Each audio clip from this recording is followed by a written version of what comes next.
There's a dangerous lie we're sold about marriage. It's the idea that if you support your partner unconditionally, if you give them everything they need to succeed, they will love you forever. I learned the hard way that for some people, your unconditional support doesn't make you a partner, it makes you a stepping stone. My name's James. I'm 32, I work as a civil engineer, and for 5 years, I was married to Emily. When we met, Emily was a receptionist at a dental clinic, but she had big dreams. She wanted to be a lifestyle and travel influencer. She had an eye for aesthetics, a charming personality, and a relentless drive. I loved her ambition, so I did what any supportive husband would do. I became her primary investor. I worked 60-hour weeks so she could quit her receptionist job and focus on content creation full-time. I bought her the $3,000 camera, the drones, the lighting equipment. I paid the rent on our luxury apartment so she would have a nice aesthetic for her videos. I even spent my weekends editing her vlogs. For a while, it worked. Her channel started growing. She hit 10,000 followers, then 50,000. But as her follower count went up, the woman I married started to disappear.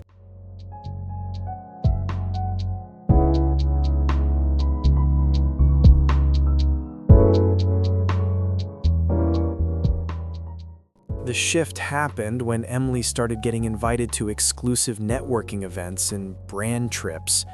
Suddenly, our quiet nights in were replaced by her going to VIP dinners in the city. That's when she met Marcus. Marcus was a luxury real estate developer, or at least that's what his Instagram bio said. He was in his 40s, drove a leased Lamborghini, and always seemed to have a table at the most expensive clubs. Emily told me Marcus was becoming a mentor to her, helping her connect with high-end lifestyle brands. The red flags started waving violently. First, the money. Despite getting sponsored posts, Emily never seemed to have any income to contribute to our household. Her money was being reinvested into the brand, which meant designer bags and shoes she claimed she needed for photo shoots. I was still paying for everything: groceries, her car insurance, her phone bill. Second, the travel. Her brand trips to Miami and Los Angeles became more frequent. But strangely, I was never invited. "It's strictly business, James," she'd say, rolling her eyes. "You wouldn't enjoy it anyway. It's just a bunch of creators taking photos." Third, the password change. Emily used to ask me to check her DMs for brand deals while she was driving. One day, I went to log in on our iPad, and the password was changed. When I asked her about it, she blew up. She accused me of trying to control her business and violating her privacy as an independent creator. I backed down. I told myself I was just being a jealous, insecure engineer who didn't understand the influencer industry.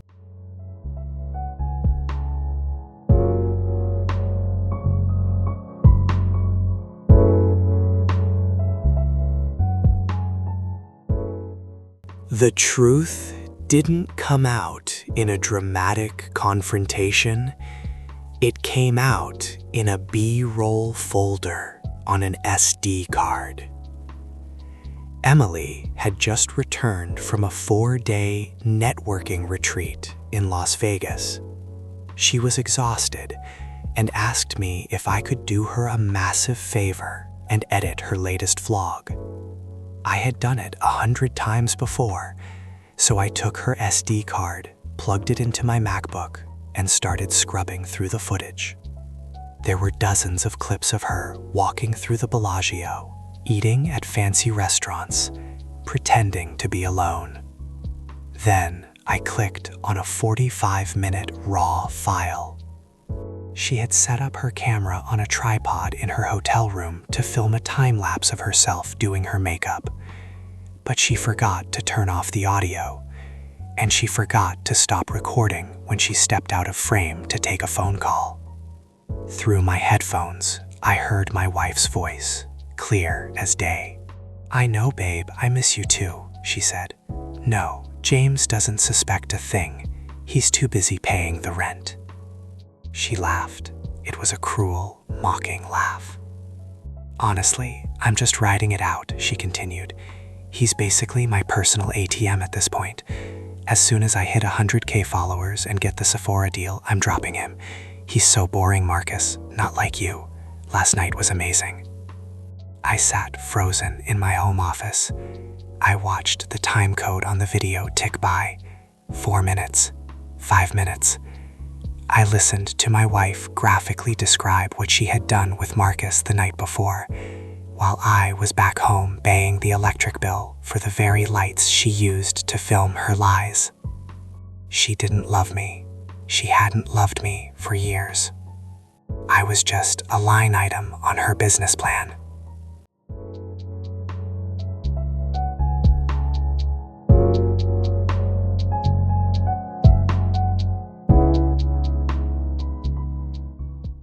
I didn't cry.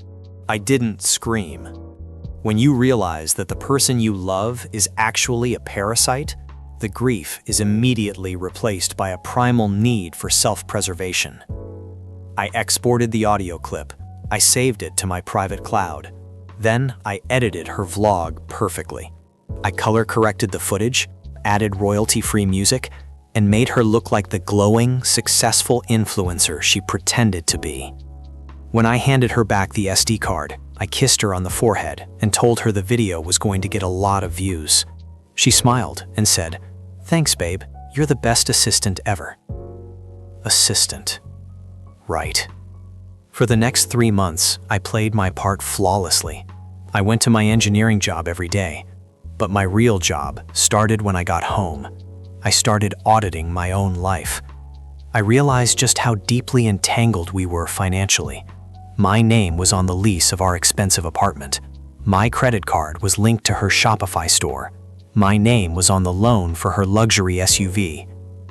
If I confronted her now, she would play the victim, take half of my savings in the divorce, and probably use the drama to gain more followers. I couldn't let that happen. I needed to surgically remove myself from her life and leave her holding the bag she had packed herself.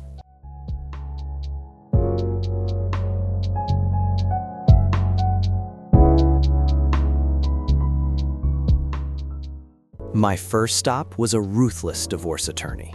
My second stop was a financial advisor. Emily had been talking about wanting to scale her business. She wanted a $40,000 business loan to launch her own line of drop-shipped cosmetics. Originally, she wanted me to co-sign. But armed with my new strategy, I sat her down and played to her ego. "Emily," I said, looking her dead in the eye, "you are a self-made woman. If I co-sign this loan, your followers and the industry might say you didn't do it on your own. You need to establish your own credit. You should open an LLC in your name and take the loan out solely under your SSN. It's the CEO move." Her eyes lit up. Her narcissism blinded her to the trap.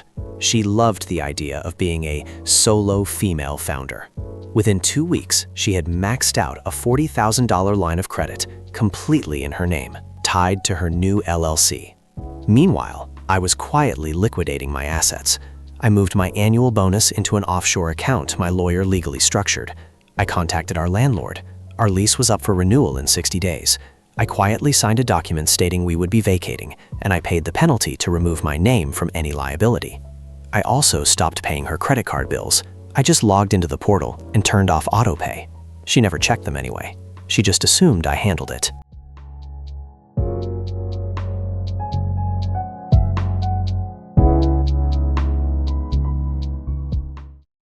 The perfect opportunity for the execution arrived in October.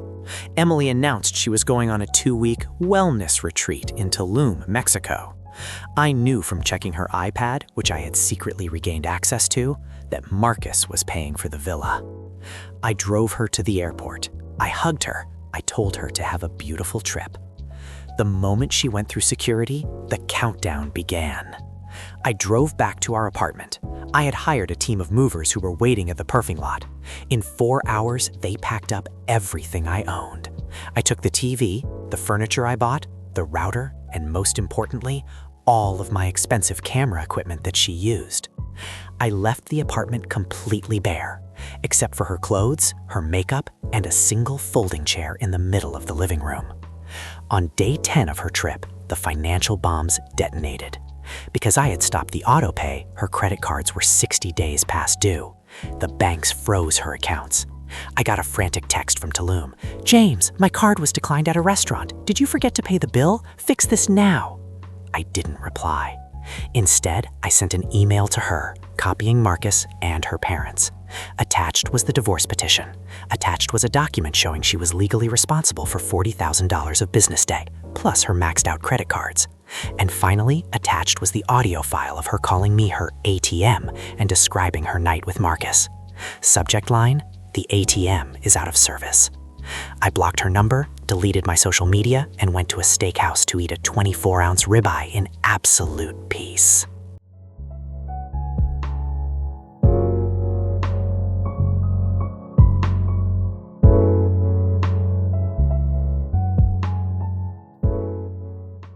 When Emily returned from Tulum, she didn't come home to a luxury apartment. She came home to an empty echo chamber with a notice from the landlord on the door giving her 3 days to vacate since the lease had expired. Without my equipment, she couldn't film. Without my income, she couldn't pay her massive new business loan. And as for Marcus, the wealthy real estate developer, it turned out Marcus only liked Emily when she was a fun, low-maintenance side piece. The moment she showed up on his doorstep, crying, broke, and asking for money to cover her business loan, he blocked her on everything. He wasn't a sugar daddy. He was just a guy who liked free vacations. She tried to spin the narrative online. She posted a tearful TikTok about her toxic, controlling ex-husband who left her with nothing. But the internet is undefeated. Someone, I won't say who, but maybe someone with access to a burner account, leaked the audio of her calling me her ATM and bragging about cheating. Her followers turned on her overnight. The brands dropped her faster than a bad habit. She was branded a fraud and a gold digger.